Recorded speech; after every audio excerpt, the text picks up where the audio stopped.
Bonjour à tous, Magali, fille de lune tarot, nous voici là pour les énergies de la pleine lune.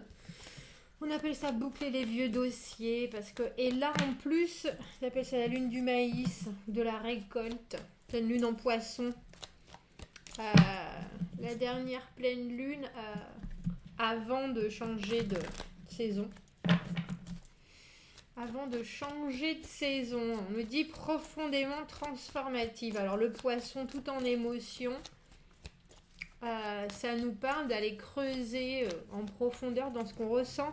Alors là, sur ma carte de la pleine lune en poisson, on a équilibré la spiritualité et la practicalité. Mais j'ai le sentiment qu'il y a beaucoup de ressentis plutôt, et on nous disait que ça pouvait aussi déclencher des émotions non exprimées ou des problèmes non résolus. Donc faites attention à vos ressentis. On va récolter ce qu'on a semé depuis le 21 juin avec le solstice d'été. C'est maintenant qu'on recueille, qu'on récolte tout ce qu'on a, tout ce pourquoi on a travaillé, entre guillemets. Mais oui, ça nous disait qu'on pouvait avoir de l'inspiration et qu'il fallait vraiment écouter nos sensations.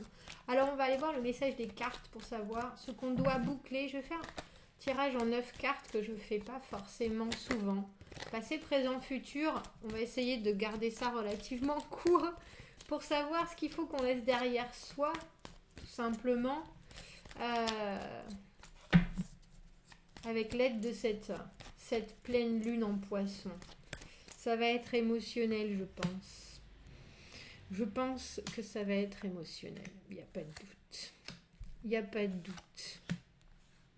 Et puis ça nous parle vraiment d'envie pressante, des choses urgentes. C'est pour ça que j'ai le sentiment que ça peut être, pourquoi je vais le mettre derrière, que ça peut être le bazar, parce qu'il faut qu'on soit expérimentaux, entre guillemets, mais pas qu'on explose en vol. Bon, on va aller voir, boucler les vieux dossiers, pleine lune en poisson. Qu'est-ce qu'il faut qu'on boucle? Des choses qu'on ne veut pas forcément laisser derrière soi, un sentiment d'inachevé avec le monde à l'envers, on sait bien qu'il faut tourner une page et pourtant ça coince dans le présent. Deux de coupe à l'envers, des connexions déconnectées et maintenant ne plus vraiment savoir ce qu'on peut ou ce qu'on veut amener. Alors que ce soit dans une relation ou en tout cas dans quelque chose qui nous tient à cœur, le fait est que cette reine d'épée qui est si objective et qui est si détachée, on voudrait bien... Ça fait partie de nous, hein. Ça fait partie de nous, ça fait partie de vous. La vision très claire sur ce qui ne fonctionne pas, je pense. C'est-à-dire que quand on se détache de l'émotionnel, quand on arrive à faire le point sur le pourquoi les relations ou les connexions ne fonctionnent pas, je pense que c'est parce qu'on on sait qu'on a des choses à donner. Et alors ce valet de denier, valet de denier à l'envers en plus, c'est mon méfiant. C'est lui qui a plein de choses, qui apporte les envies, apporte les projets, à part que là il est bloqué. Un peu comme si vous aviez envie de quelque chose mais vous n'étiez pas forcément prêt à vous investir ou en tout cas pas de la bonne manière. Alors trop peu, pas assez, pas aux bonnes personnes, je sais pas, mais cette reine d'épée, elle est là et elle sait. C'est un peu comme s'il y avait une partie de vous, alors je vais l'appeler votre conscience ou votre objectivité, qui voyait les choses de façon très critique, peut-être trop des fois, parce qu'elle peut être très froide. Un peu comme si votre conscience était capable de saper votre confiance. Est-ce que je peux le faire à nouveau? Est-ce que c'est de ma faute? Est-ce que... Et ça, on dirait, avec ce monde qui est la position que vous avez dans le présent, ce monde à l'envers, il y a une incapacité pour le moment à passer au-dessus de ça. On fait trop la part des choses, en fait. au lieu d'être détaché dans des situations où émotionnellement on est impliqué, même si on se demande ce qu'il faut qu'on emmène, si on ne le fait pas forcément comme il le faut, il y a un œil très critique et qui est plein de jugement, au lieu justement de réussir à assimiler les deux en même temps et d'en faire quelque chose de productif. Bah oui, forcément. Alors, on a le 9 de coupe, c'est pas si mal au final. C'est pas si mal. Et la roue de fortune, le 9 de coupe, le contentement. Hein.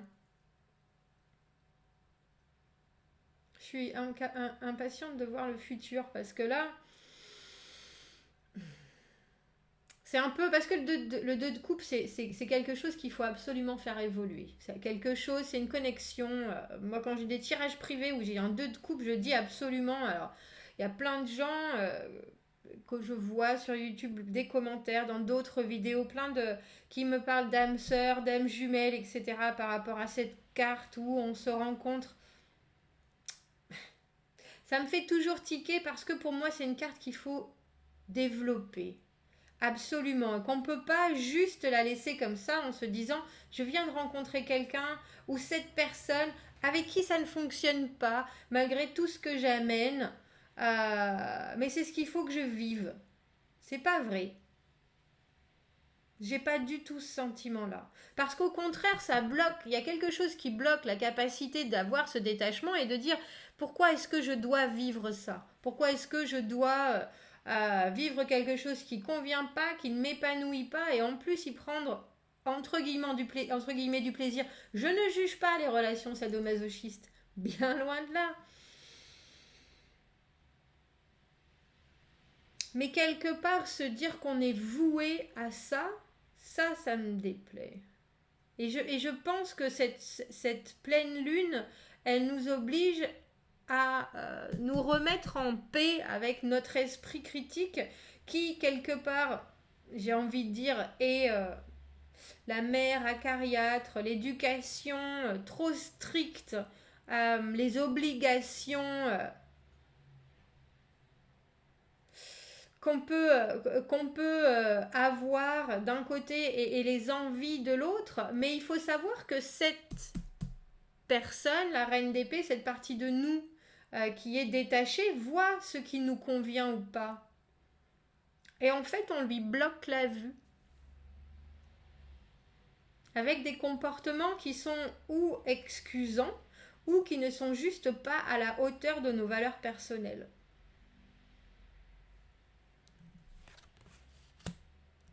Il est temps d'arriver au bout avec le 10 de bâton. 10 de bâton, 7 de bâton à l'envers et 5 de denier. Et si je restais tout seul? Et si, en ne correspondant pas aux valeurs, ou en ne correspondant pas à l'autre, ou en faisant différemment, soudainement, j'étais rejetée, repoussée? J'ai dit que c'était le chemin de croix. Car rester dans une situation qui ne nous convient pas, et se dire que c'est ce qui nous est voué, je suis pas convaincue. Je suis d'accord avec la carte du 7 de bâton à l'envers où le 7 de bâton, c'est les obstacles. Ça peut, bien sûr, ça forge le caractère, la résilience.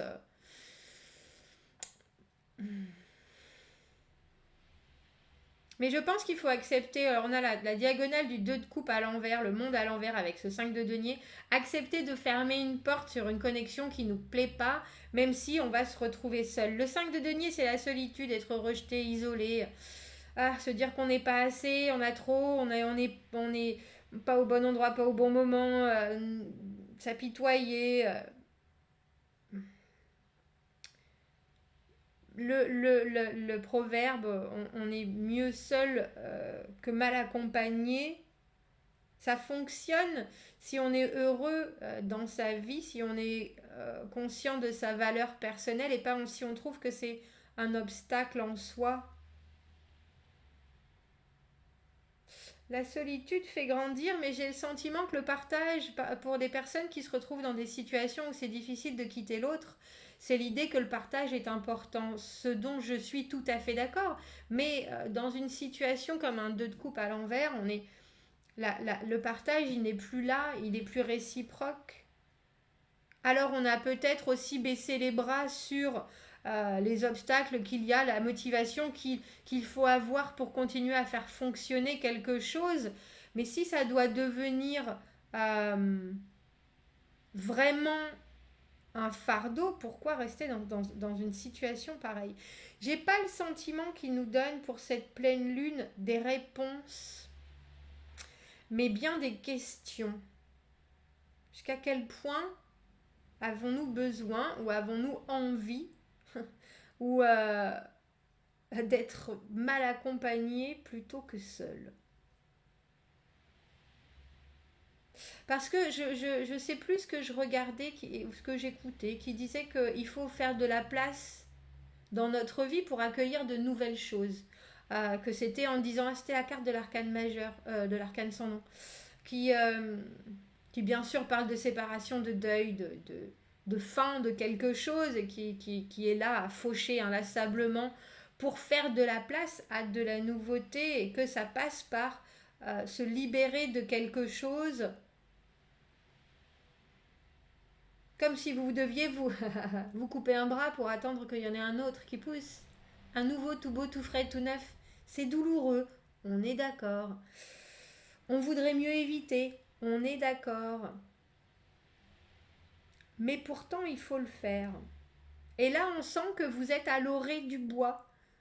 À l'orée du bois, partir dans le... courir nu dans la clairière, ça vous paraît compliqué. En dehors de la traditionnelle pudibonderie. Euh,